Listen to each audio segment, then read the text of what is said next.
Imagine police showing up at your home because of a harmless flag. Then imagine their faces when they discover the suspect's husband is one of their own. The sound was sharp, deliberate, and louder than a casual visitor would ever knock. 3 heavy thuds rattled the wooden frame of the front door, the kind that makes you stop whatever you're doing because you know something serious is happening. Inside the neat 2-story home on a quiet street in Tempe, Arizona, 42-year-old Danielle Morton froze in place. A dish towel still in her hand. She wasn't expecting anyone. The neighbors usually rang the bell or texted first, and her husband hadn't mentioned inviting anyone over. She wiped her hands against the towel, took a breath, and walked toward the door.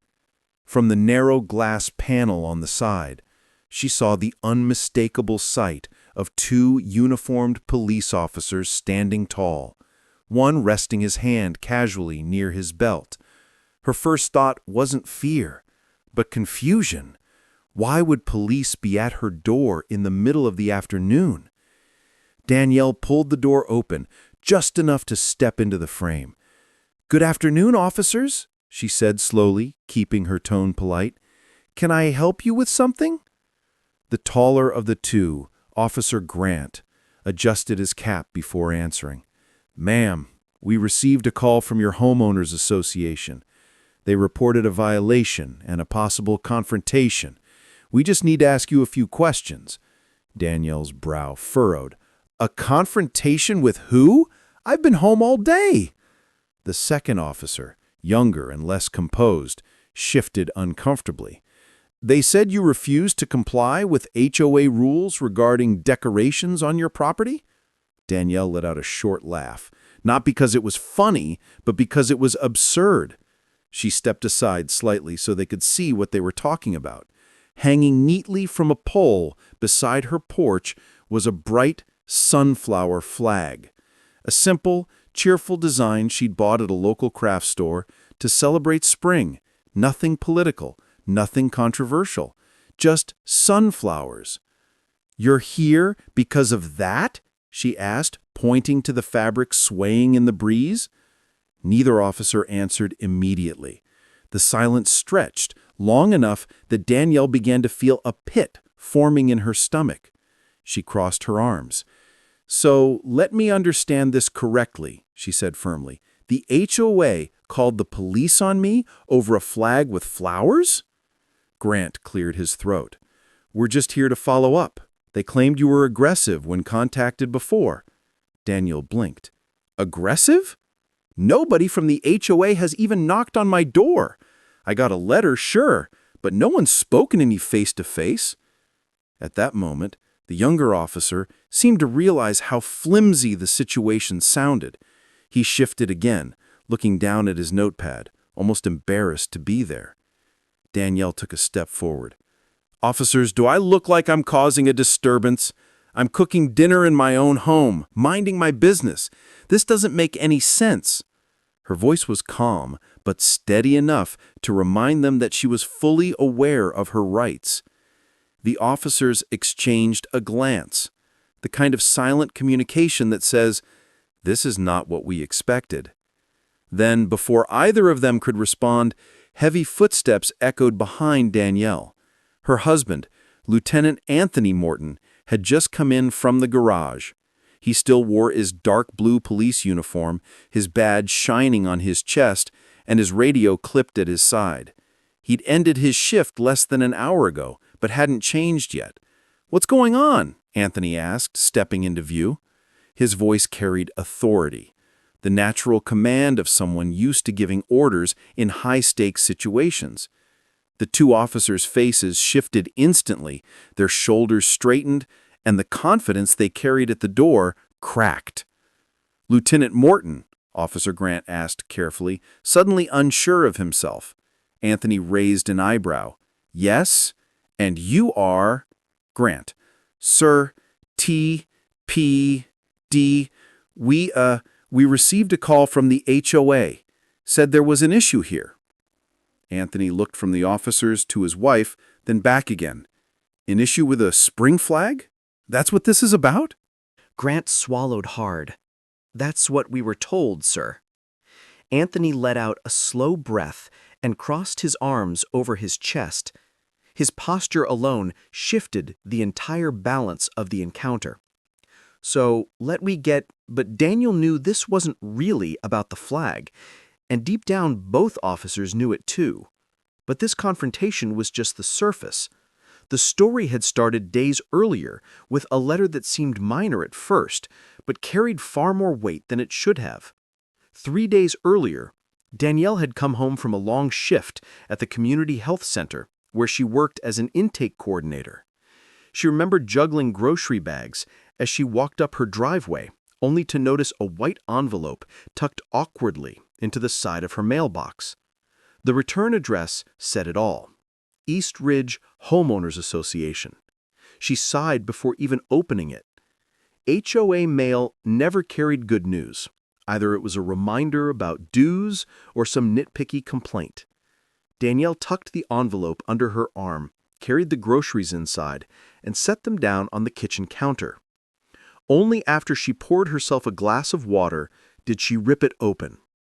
The letter was typed, sterile, and signed at the bottom by Gerald Whitman, the HOA president. Danielle read it twice, making sure she wasn't misinterpreting it. This notice serves as an official warning. Your property has been found in violation of community guidelines due to unauthorized modifications to exterior decor. Failure to comply may result in fines or further action. She tilted her head, confused. Unauthorized modifications? What were they even talking about? Danielle walked back outside, scanning her front porch like she was trying to spot something she had missed. The potted plants were neatly arranged.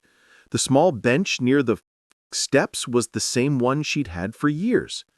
The only new addition was the flag, a cheerful sunflower design, bright yellows and greens waving gently in the warm Arizona breeze. Really? Danielle muttered to herself. This is what they're upset about? When Anthony came home later that evening, she handed him the letter. He read it slowly, his brow tightening. They can't be serious, he said. A sunflower flag isn't against any rule I've ever read. Did you look at the handbook? Danielle nodded. I checked. It says flags are allowed as long as they're not offensive or political. How is a sunflower offensive? Anthony smirked. Only if you hate summer. They both laughed, but Danielle's laughter faded quicker than her husband's. Something about the letter felt heavier than it should. It wasn't just the complaint. It was the tone, cold, almost accusatory, as if she had done something deliberate to disrespect the neighborhood. She knew her HOA president by name. Gerald Whitman was an older man, retired, who spent more time patrolling the neighborhood in his golf cart than anyone else spent outside. He'd been known to measure people's lawns with a ruler, reporting even half an inch of overgrowth as a violation. And while most neighbors tolerated his antics, Danielle always felt like his eyes lingered a little longer on her house. That evening, she called her friend Tricia Owens, who lived 2 streets over. Did you get a letter from the HOA about porch decor? She asked. Tricia chuckled. No, why? Danielle explained the situation, and Tricia groaned in frustration. Girl, they've been targeting people one by one. Last month, they told a family down the street their welcome mat was too distracting. A welcome mat. Gerald thrives on this stuff. Danielle rubbed her temple. So what do I do? Take it down? I mean, I don't want to fight. Don't take it down, Tricia replied firmly. That's what they want. They'll keep pushing until you give in. Danielle stayed quiet for a moment, staring at the flag outside her window. She thought about her kids, both teenagers who had already started noticing the small differences in how their family was treated compared to others. She wanted to set an example, to show them you didn't have to cave just because someone in a position of authority tried to intimidate you. The next morning, she left the flag right where it was. A day later, Danielle saw Gerald himself ride by in his golf cart. He slowed to a crawl in front of her house, squinting at the porch like he was cataloging evidence. Danielle stood on the porch, arms crossed, making sure he saw her. For a few seconds, neither of them spoke. Gerald's lips pressed into a thin line, and then he rolled forward, without a word. By the time Danielle got home that afternoon, a second letter had been taped directly to her door. The wording was sharper this time.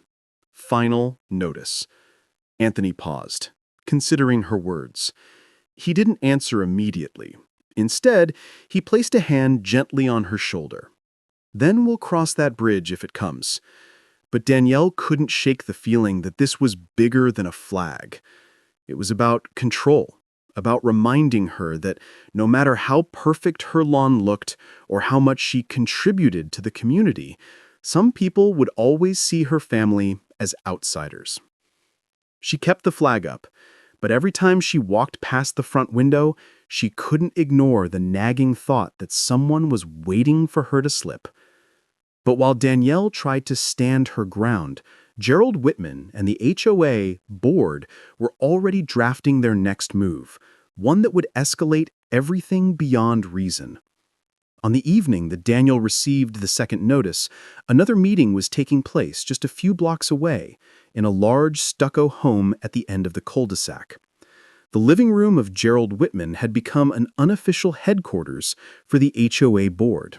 It wasn't on the calendar, no official record, just a handful of neighbors gathered around his glass coffee table, sipping iced tea while Gerald shuffled through copies of Danielle's violation letters.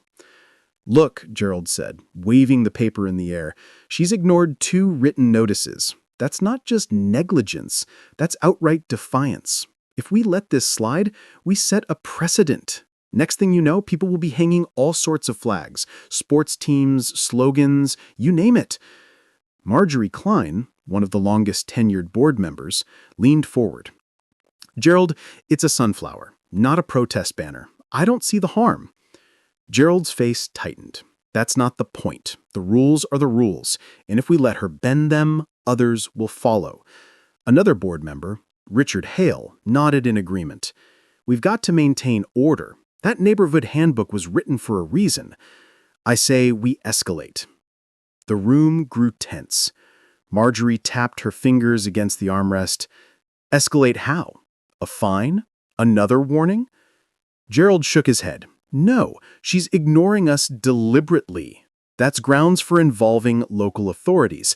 A call to the police will send a message, not just to her, but to anyone else thinking they can pick and choose which rules to follow."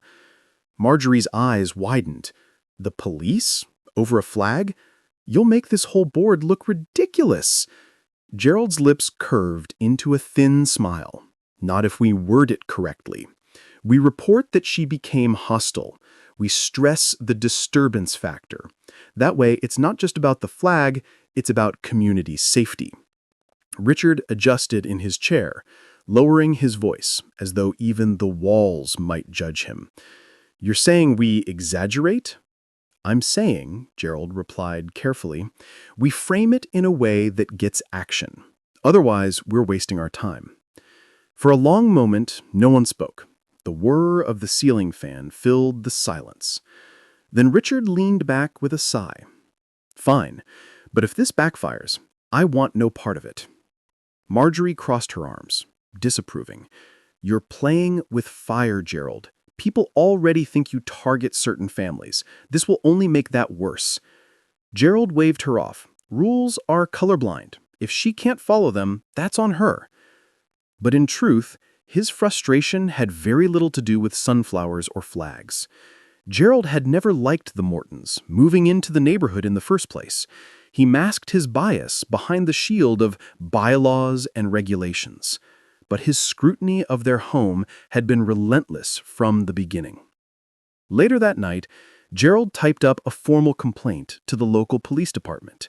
He described Danielle as confrontational and uncooperative, claiming she had refused to comply after multiple requests. He stressed the possibility of a disturbance escalating. The report was carefully crafted. To sound like more than a petty flag dispute, by the time Gerald hit send, the matter had already left his hands.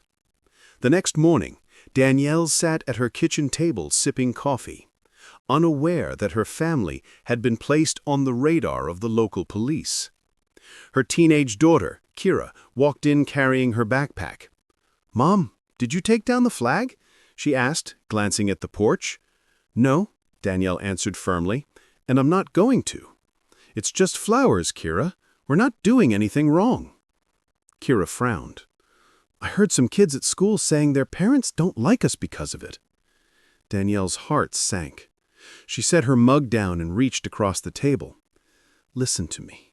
People will always find reasons to complain. That doesn't mean we have to bend every time. What matters is that we know we're in the right." Kira nodded, but her face carried the uncertainty only a teenager could wear when they realized how unfair the world could be. Later that afternoon, Gerald sent a quick email to the other board members. "Filed the report. Authorities should follow up soon." Richard responded within minutes. The call went out from dispatch just after 3 in the afternoon. It wasn't coded as urgent, not a robbery or a fight, but the wording was enough to catch the attention of the 2 officers cruising near downtown Tempe. "Possible domestic disturbance," the dispatcher said flatly over the radio. "Report filed by Homeowners Association. Alleged hostile resident, refusing compliance with community standards." Officer Ethan Grant, the senior of the 2, reached for the receiver. "Copy that. We'll check it out." Beside him, his partner, Officer Noah Delgado, younger and still carrying the newness of a fresh academy graduate, frowned. "Community standards? That sounds like HOA nonsense." Grant shrugged. "Maybe, but the report says hostile. We don't get to pick and choose. We show up, we assess, we write it down. That's the job." The cruiser turned onto wide residential streets, lined with palm trees and manicured lawns. As they drove, Noah flipped through the notes on his tablet. "Resident's name is Daniel Morton. Married, no criminal record, works at the health center. Doesn't look like trouble." Grant grunted. "Doesn't matter. People look fine until they don't. We go by the report." But even as he said it, Grant felt the tug of skepticism. In his years on the job, he had answered plenty of HOA-initiated calls. Most were petty. Trash cans left out too long, a barking dog, teenagers on skateboards. Almost all of them ended the same way: frustrated residents on one side and embarrassed officers on the other. Still, the word hostile lingered. It meant paperwork, and paperwork meant justification. Meanwhile, inside the Morton home, Danielle had no idea officers were already heading her way. She was in the kitchen prepping vegetables for dinner, humming lightly as she thought about how nice it would be to spend a quiet evening with Anthony. The sunflower flag caught her eye from the window, bright and harmless. She wondered, not for the first time, how anyone could see it as threatening. Her phone buzzed with a new email. It was from the HOA. The subject line read, "Notice of report to authorities." Danielle stared at this, stunned. She clicked it open and scanned the short, clipped sentences. "Due to non-compliance and hostile behavior, this matter has been escalated to local authorities. Expect follow-up." She read it twice before setting the phone down slowly. "Hostile behavior?" she whispered to herself. "I haven't even spoken to them." Her stomach tightened. She thought about her kids, about Anthony, about what it would mean if officers showed up believing lies.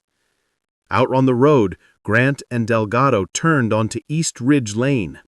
The houses here were uniform: tan walls, red-tiled roofs, each yard trimmed, as though competing for a magazine cover. Noah glanced at the numbers until he spotted the Mortons' address. "That's the one," he said. Grant slowed the cruiser. "All right, standard approach. Keep it calm. Let's see what this is about." They parked in front of the house.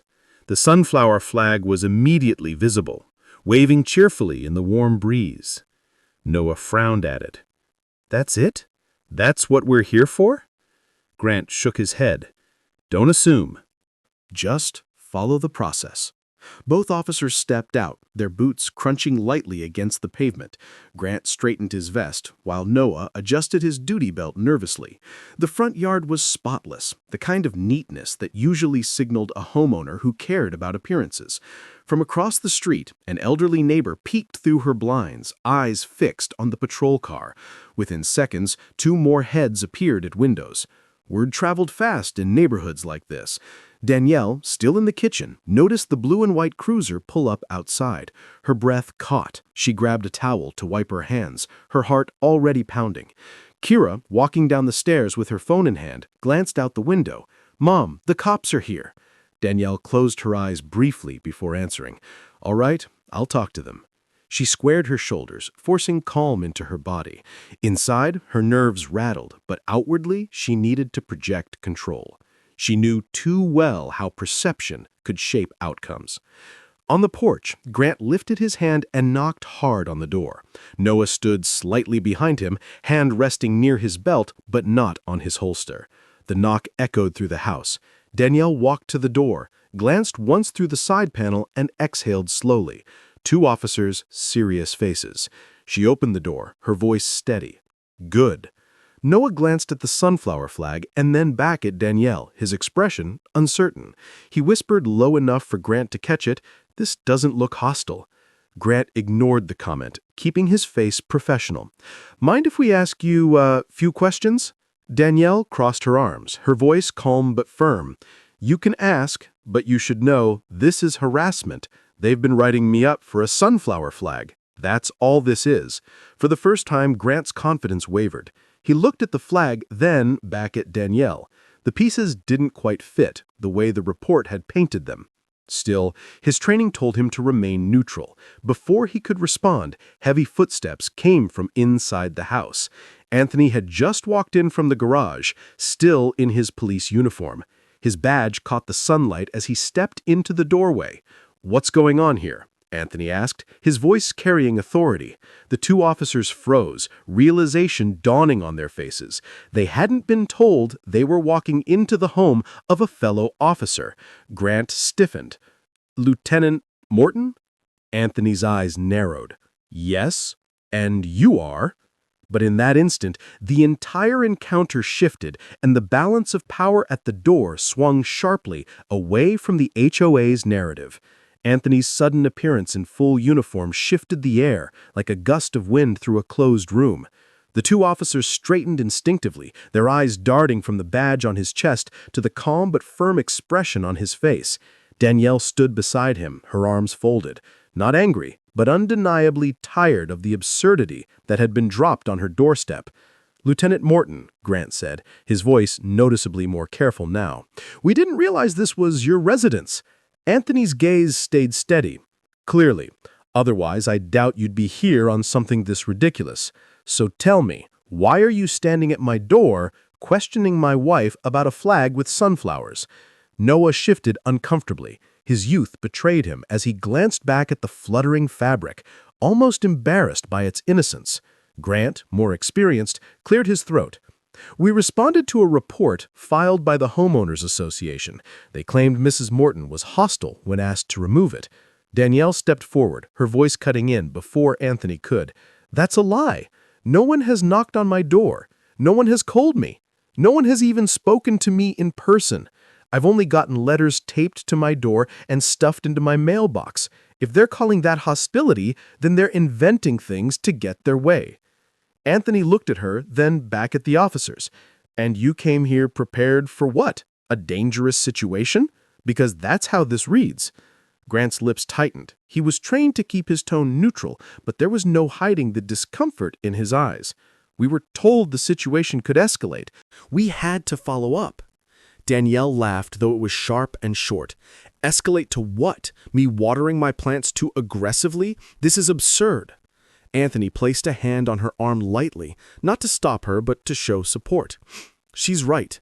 This is an abuse of your time and, frankly, of your authority.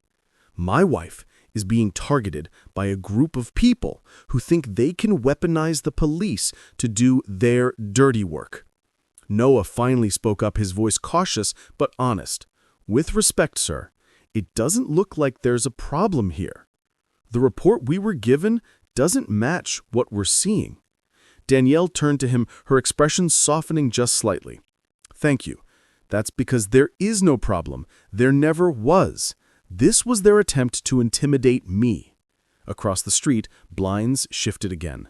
A neighbor, bold enough to open their front door, stepped onto their porch, pretending to adjust a flower pot while openly staring. Danielle noticed, her jaw tightening. She knew the gossip mill was already spinning. Anthony straightened, his tone low but edged with authority. "Officers, I appreciate you doing your job, but let's be clear, this was a waste of your time and mine. A sunflower flag is not a violation of state law, and it's certainly not grounds for labeling my wife hostile." Grant gave a curt nod. "Understood, sir. We'll note the discrepancy in our report." Danielle's eyes narrowed. "And what about the HOA? Did they face any consequences for filing false reports, or did they just get to keep using you as muscle every time they want to bully someone?" That question hung heavier than the silence that followed. Grant didn't answer, not because he didn't want to, but because he couldn't. The truth was, officers responded to what was filed, whether it was exaggerated or baseless. Once the call was made, they were bound to show up. Noah broke the silence again, almost cautiously. "Ma'am, if it helps, I'll make a note in the system. If another call comes from the same source, it'll be flagged differently." Danielle exhaled slowly. "I appreciate that." Anthony stepped forward, his presence filling the doorway. "Officers, unless you have a lawful reason to be here, this conversation is over. You've seen for yourselves what's happening." Grant nodded stiffly. "We'll log it." "Good evening, Lieutenant." The police cruiser was barely out of sight before Danielle shut the door quietly, leaning against it for a moment. Her hands were steady on the outside, but inside, her heart hadn't stopped thudding since the first knock. Anthony stood next to her, still in full uniform, his cap tucked under his arm. "It could have gone differently," Danielle whispered. Anthony looked at her carefully. "It would have gone differently if I hadn't walked in when I did. You know that, don't you?" She swallowed hard. "That's what scares me." Anthony walked further into the living room and dropped into the armchair, exhaling. His presence filled the space, but tonight, his badge felt heavier than usual. Daniel sat on the edge of the couch across from him. The silence was thick, broken only by the hum of the air conditioner kicking on. Kira hovered by the stairs, her face tense. "Mum, are you okay?" Danielle forced a smile for her daughter's sake. "I'm fine, baby. Go finish your homework." But Kira didn't move. Her eyes flicked between her parents. "They really came here over a flag?" Anthony answered before Danielle could. "Yes, and they'll think twice before doing it again." His tone was confident, but Danielle heard the undercurrent of frustration beneath it. Kira finally trudged upstairs, muttering under her breath, "This neighborhood is ridiculous." Anthony rubbed the bridge of his nose. They knew exactly what they were doing when they made that call.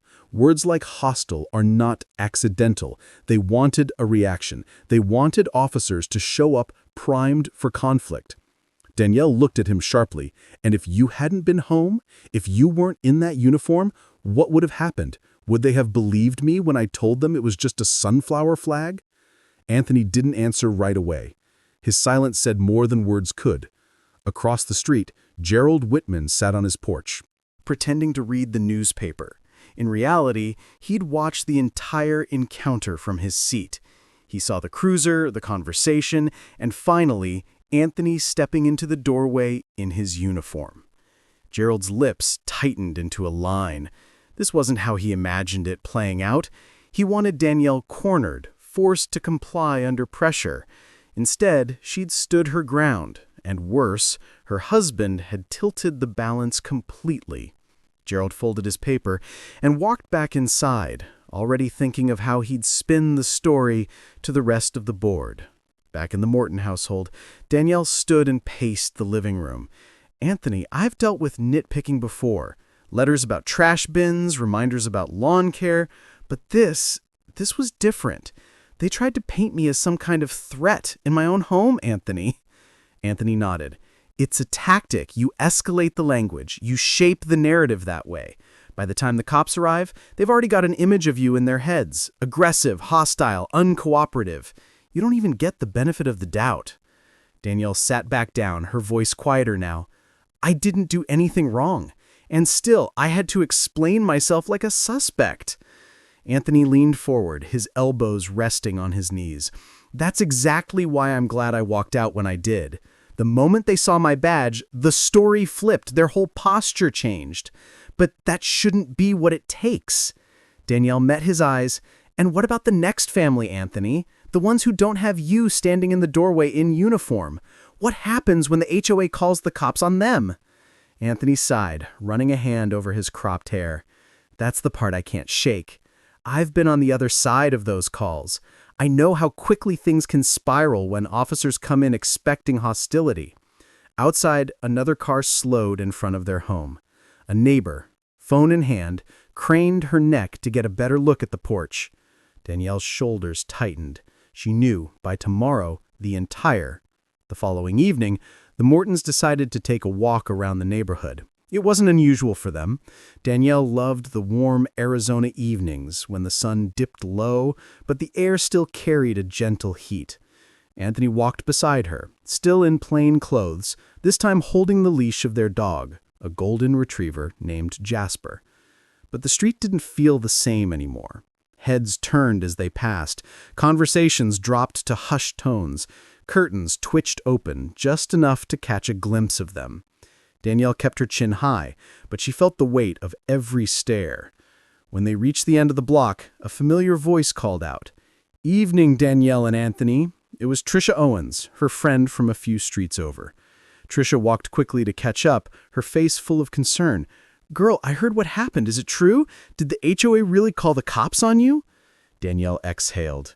"Yes, over that flag. They told the police I was hostile." Tricia shook her head. "Unbelievable. Gerald's gone too far this time. People are already talking about it. Some of them think you must have done something to deserve it." Anthony raised an eyebrow. "And what exactly is hostile about a sunflower flag?" Tricia gave a tired laugh.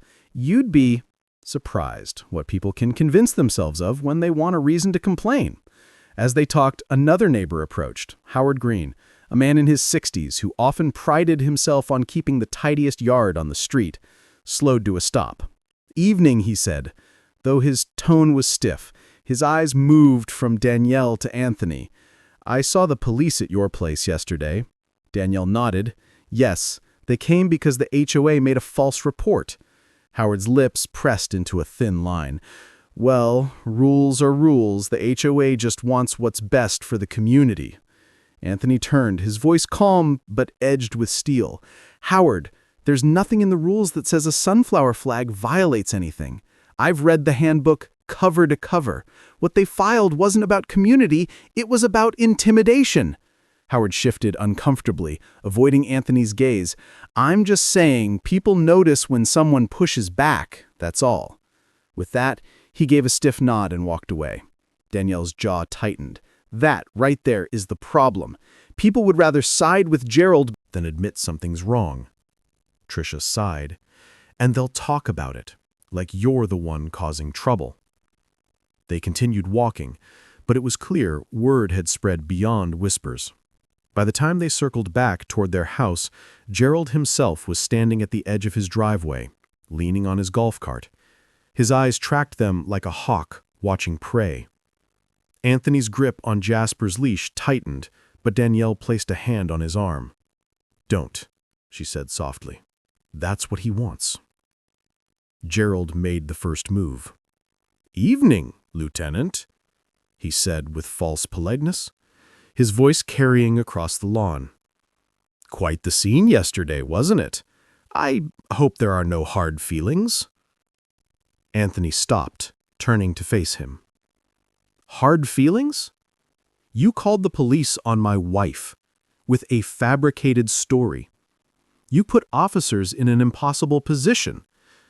You put my family in an impossible position. And now you're standing here pretending it was nothing? Gerald spread his hands, feigning innocence. "We had to enforce the rules. Mrs. Morton refused to comply. That's all it was." Danielle stepped forward. "No, Gerald, that's not all it was. You lied. You said I was hostile. You painted me as a threat in my own home. And you thought no one would question it?" For the first time, Gerald's face twitched. He hadn't expected Danielle to meet him head-on. "Now, let's not exaggerate." "Exaggerate?" Anthony cut in. His voice was calm, but sharp enough to slice through the tension. "Do you realize what could have happened if I hadn't been here? If officers came in expecting hostility? Things could have escalated fast. Do you understand the risk you created?" Gerald shifted uncomfortably, the swagger draining from his stance. He cleared his throat, muttered something about miscommunication, and backed toward his driveway. Danielle didn't move. Her eyes locked on him. "You don't get to hide behind that word. You tried to intimidate me, and it didn't work. So let me make this clear. I'm not taking the flag down, and I won't be bullied." By next morning, the story had already taken on a life of its own. Danielle didn't need to scroll through the neighborhood Facebook group to know it. She could feel it in the air. Walking Jasper along the block, she caught the half-smiles, the stiff greetings, and the pointed glances at her porch. The sunflower flag had gone from cheerful decoration to silent protest, fluttering as if it knew it carried a weight no piece of fabric should bear. Anthony drove to his precinct early, but not before warning her. "If anyone approaches you, keep calm. Don't give them what they're looking for. They want a reaction." Danielle nodded, but inside she braced herself, because in her gut she knew Anthony was right. Gerald wouldn't let it drop, and neither would his allies. Sure enough, later that afternoon, Danielle was sweeping her porch when she heard voices drifting from across the street. Two neighbors, Howard Green and Evelyn Marsh, were standing near the curb in animated conversation. They weren't whispering. They wanted to be heard. "I just don't understand why she can't follow the rules like everyone else," Evelyn said, clutching her phone tightly. "It's not about the flag. It's about respect for the community." Howard nodded solemnly. "Exactly. If the board lets her get away with it, what's next? Everyone doing whatever they want? We bought here for order, not chaos." Danielle's broom slowed, her jaw tightening. They spoke as if she weren't 10 feet away, as if she were invisible. Before she could respond, another voice joined in. It was Patricia Gomez, a younger neighbor with two small kids who walked over carrying a stroller. "Order?" she asked, raising an eyebrow. "Howard, it's a sunflower flag. I've seen you leave your garbage bins out for 3 days straight, and nobody called the cops on you." Howard flushed. "That's different." "No, it's not," Patricia shot back. "This isn't about rules. This is about control." Danielle felt a flicker of gratitude, but she stayed silent, letting Patricia carry the weight of the argument. Evelyn crossed her arms, lowering her voice just slightly. "Well, if you ask me, she brought it on herself. Defying the HOA doesn't end well. Everyone knows that." Patricia let out a sharp laugh. "Or maybe the HOA brought it on themselves. Maybe some people need to learn they can't police everything they don't like." The tension hung heavy until Evelyn and Howard muttered excuses and walked off. Patricia turned to Danielle with a sympathetic smile. "Ignore them. You're not wrong here, and some of us see exactly what's going on." "Thank you," Danielle said softly. "But I don't think ignoring them is going to be enough. anymore. That night, the division became even clearer. The neighborhood Facebook group lit up with posts. Some defended Danielle outright, pointing out how ridiculous it was to involve police over a flag. Others parroted Gerald's line, that she was disrespectful and defiant. A few posts stopped just short of outright hostility, hinting at her being different and not fitting in. Anthony scrolled through the comments when he got home, shaking his head. This is exactly what Gerald wanted. He didn't just call the cops on you. He set the stage to pit the whole neighborhood against itself. Danielle leaned against the arm of the couch, her voice low but steady. Then maybe it's time to stop being quiet. They're using words like hostile to describe me, when I've done nothing. Maybe it's time I start speaking for myself before they finish writing the story without me. Anthony looked at her carefully. You want to go public? She nodded. I'll write my own post. Not defensive, not angry, just the truth. People need to hear it from me, not through Gerald's spin. That evening, Danielle sat at her laptop and began to type. Her fingers flew across the keys, steady but deliberate. To our neighbors. Some of you may have seen police at our home yesterday. I want to set the record straight. They were called because of a sunflower flag on our porch. The HOA reported me as hostile, even though no one ever spoke to me. The officers came. They saw. Danielle didn't sleep much that night. Every time she rolled over, her mind drifted back to the glowing screen of her laptop, the post she had written, and the flood of responses it triggered. By morning, her phone was buzzing with notifications. Some messages were private, neighbors thanking her for speaking out, admitting they'd been too afraid to challenge the HOA. Others were less kind, accusing her of being dramatic or divisive. Anthony scrolled through the thread on his phone. You should see this, he said, sliding it across the table toward her. Danielle glanced down at the screen. A new comment from someone she didn't even know read, "Why call the police over flowers? Makes me wonder how many times this happens and no one ever hears about it." She exhaled slowly. That's exactly the point.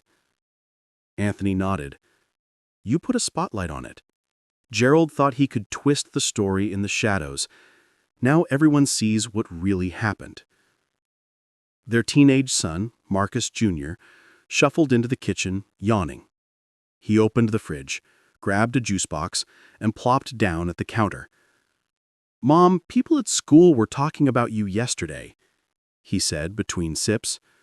Someone's mom posted that the police had to calm you down, but then another kid showed me your post and it was totally different. Everyone was arguing about it. Danielle rubbed her temple. Great, so now it's not just the neighborhood, it's the whole school? Anthony leaned back in his chair. That's how misinformation works. One exaggerated report, and suddenly you're the villain. But your post is changing that. Danielle stared at the sunflower flag swaying outside. It looked different to her now. No longer just a splash of color, it was a battle line. I never wanted to be in a fight with my neighbors, she said softly. I just wanted to live in peace. But when they called the cops on me, it stopped being about peace. It became about principle. Anthony reached across the table, resting his hand on hers. You did the right thing. You didn't yell. You didn't stoop to their level. You told the truth. She squeezed his hand back, but stayed quiet. Inside, she wrestled with the same thought she had spoken the night before. What if he hadn't been home? The image replayed in her mind. 2 officers standing at her door, primed by Gerald's words to expect hostility. If Anthony hadn't stepped out in uniform, would her calm explanation have been enough? Or would the sight of her alone, black and defiant, have tilted the balance in another direction? Later that day, Danielle stepped outside to water her plants. Patricia Gomez walked by with her kids, stopping briefly at the sidewalk. "Your post was brave," Patricia said. "You said what a lot of us wanted to say but didn't dare." Danielle gave a tired smile. Brave or foolish, time will tell. Patricia shook her head. "No, Gerald's power comes from silence. You broke that. People are watching now, and some of them are rooting for you, even if they don't say it out loud." As Patricia walked on, Danielle caught sight of Gerald driving past in his golf cart, his face tight with irritation. He didn't wave, he didn't smile. He didn't have to. His glare said everything. The war was far from over. That evening, Anthony came home late. His expression heavy, he tossed his keys on the counter. "People at the precinct heard about it too," he said. "One of the guys asked me why the HOA would call over something so petty. Another joked about how many sunflower flags were going to start popping up around the city now." Danielle chuckled despite herself. "Maybe they'll start a movement." Anthony's smile was brief, but it faded quickly. He sat across from her, his voice low. "You know, this could have gone another way. Officers are trained to control situations, not always to listen. If they'd come here already convinced you were a threat, I don't even want to finish that sentence." Danielle's eyes welled slightly, though she blinked the tears back. "That's what I keep thinking about. There are families who don't have someone in uniform standing behind them. What happens to them when the HOA decides to call the cops over something?" They sat in silence, listening to the faint rustle of the flag outside the window. It had become more than fabric. It was now a reminder that standing firm wasn't just about personal pride. It was about survival, justice, and dignity. But while Danielle and Anthony reflected on the lesson, Gerald and the HOA were already regrouping, desperate to reclaim control of a neighborhood now divided. 2 days passed before Danielle heard from the HOA again.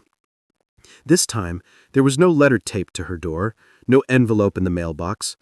Instead, an email arrived in her inbox with the subject line, "Reminder of Community Harmony." She clicked it open, already bracing herself. The message was short, written in Gerald's clipped, formal style. "As residents of Eastridge, it is important we all strive for unity. Recent events have drawn unnecessary attention to our community. We encourage all members to cooperate with HOA guidelines to avoid further incidents." Danielle read it twice, then pushed her chair back from the table. She didn't bother showing it to Anthony. He'd already guessed Gerald would try to reframe the story. To Gerald, this wasn't about sunflowers or rules anymore. It was about saving face. That evening, as the family ate dinner, Anthony finally said what had been on both their minds. "This isn't just about us anymore. The HOA knows they lost control the second you went public, and now they're trying to scare you back into silence." Danielle rested her fork down. "I'm not going quiet. If anything, this made me realize just how many people never speak up at all, how many families just pay fines, take things down, or move away because they're too tired to fight." Kira, listening from her spot at the table, asked softly, "Mom, does that mean we're going to move too?" Danielle shook her head. "No, baby. That's what they want. We belong here just like anyone else." The words hung in the room, heavy but grounding. For Danielle, they weren't just meant for her daughter. They were a reminder to herself. Later that night, she sat alone on the porch, the sunflower flag catching the evening breeze. Patricia walked by with her stroller, offering a small wave a few houses down. Howard avoided eye contact while watering his lawn. She could see the invisible line running through the street now.